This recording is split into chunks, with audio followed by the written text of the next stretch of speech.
Friends, welcome to our homestead, welcome to our garden. It's springtime and it is time that we leveled up this garden. And to do that, we are adding some overhead watering with these special wobbler sprinklers. Let me tell you why we are adding this and replacing some of our drip tape.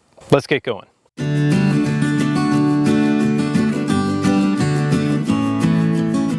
So we are not farmers or market gardeners, we are just home gardeners. I do aspire to be a market gardener someday, but I'm still learning. And in that learning process, I've learned that getting the proper water to specific plants is very important. Different plants do well with overhead watering, and other plants do well with drip watering. In these big spaces, for me, it's going to be much easier to do the overhead watering than the drip. But it depends on what I plant here. Let me explain. So overhead watering is very good for low growing plants. Most overhead watering kits like the one I'm going to show you from Farmer's Friend have about a 3-foot height on each one of the stakes. So drip tape can be a challenge sometimes, simply because it can get very unruly. And rolling up these big lines of drip tape, they just kind of go everywhere. I'm sure there's some sort of system that a farmer has set up for drip tape. But I do hear a lot of complaints from market gardeners that drip tape is just annoying because you have to throw it out every couple of years. The drip tape I have here is professional and it's very thick, but it still springs holes all over the place in this hot Texas sun.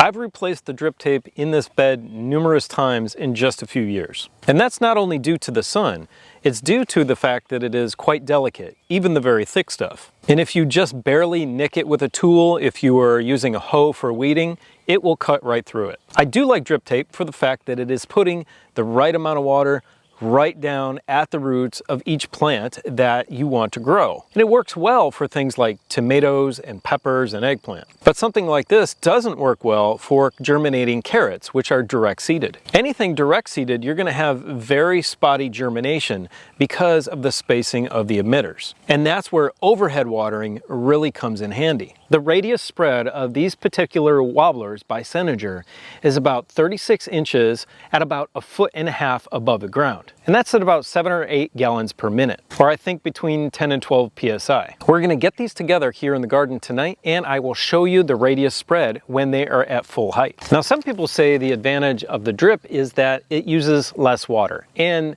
that is true in some instances, but the ones that I have use the same amount of water as this wobbler, and they run at the same psi. And this mimics natural rainfall a little bit better, so it's watering the entire area. This kit is awesome because it is so simple to put together and it is not that expensive at all for what you get. The company that puts these kits together is called Farmer's Friend. They're a good Christian-owned company and we know them personally. If you are interested in getting one of these, go click on the link in the description below the video. Let's head in the barn and start assembling these parts, then we'll jump back out here and put the rest of the system together. Okay, we're in the barn. Let me bring you in here close and show you what comes with the kit, all the parts and pieces, and how simple it is to assemble these. So in the basic field irrigation kit, you're going to get 5 stakes, you're going to get 5 of the sprinkler stands, you will get 5 of the stake adapters, 5 of the female barb connectors, 4 goof plugs, your hole punch tool, you'll get a flush valve with a male end and a barb connector,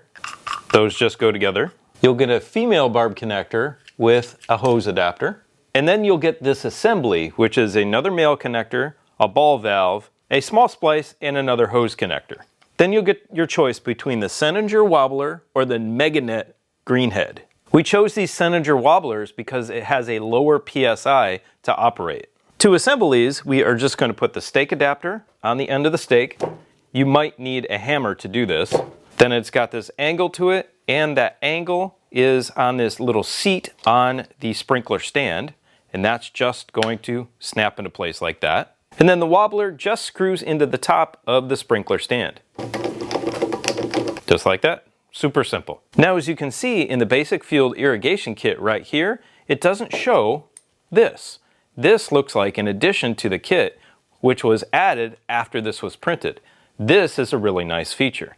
I don't know if that was a mistake with our kit or a normal new addition to what you get. It looks like on the basic drip irrigation kit, you do get part of that assembly, in addition to some other things.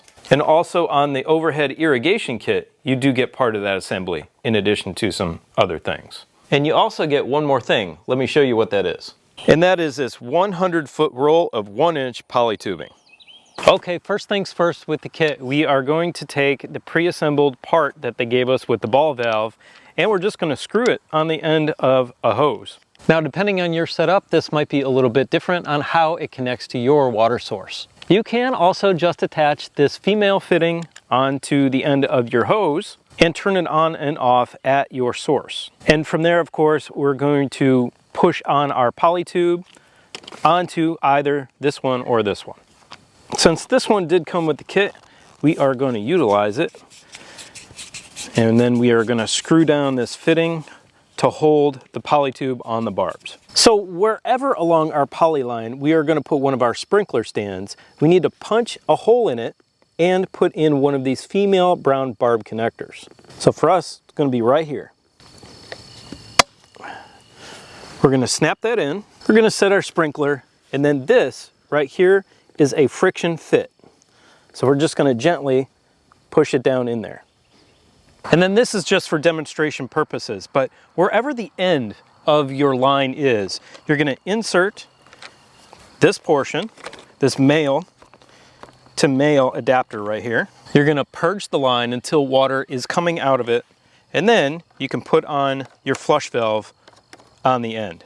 And that's how the end of your line will look. So for a home gardener, for a garden shaped like ours, we don't have very, very long rows like in a field operation for a farm or a market garden. So what's going to be important to get, and what would be nice if it was included in the kit, are some 1-inch barbed 90-degree elbows, and maybe even some barbed T-connectors, but I believe I can find them in the irrigation section at Home Depot or Lowe's. Okay, I've got the first one installed. Let's turn it on and see what our sprinkle radius is now that it's 3 feet off the ground.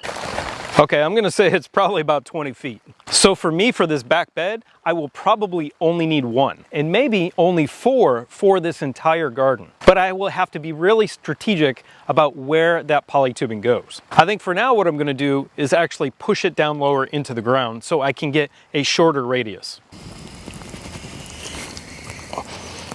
Well, it's at about 18 inches above the ground, and it is still throwing it out about 15 feet in all directions. So the reason it's probably throwing things out so far is because of the pressure on the system. And that's when you'll need a pressure regulator like this. I didn't have any 10s, but I do have a 15. Let's pop that on the system and see if it slows things down.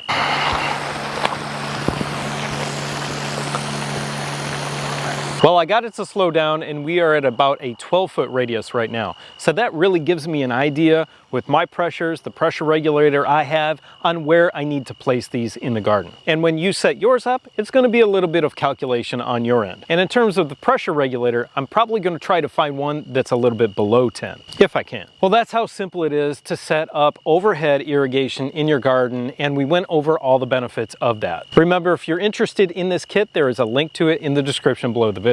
Now go click on this video right here, which YouTube tells me you are going to absolutely love. Have a beautiful, blessed day. We'll see you next time.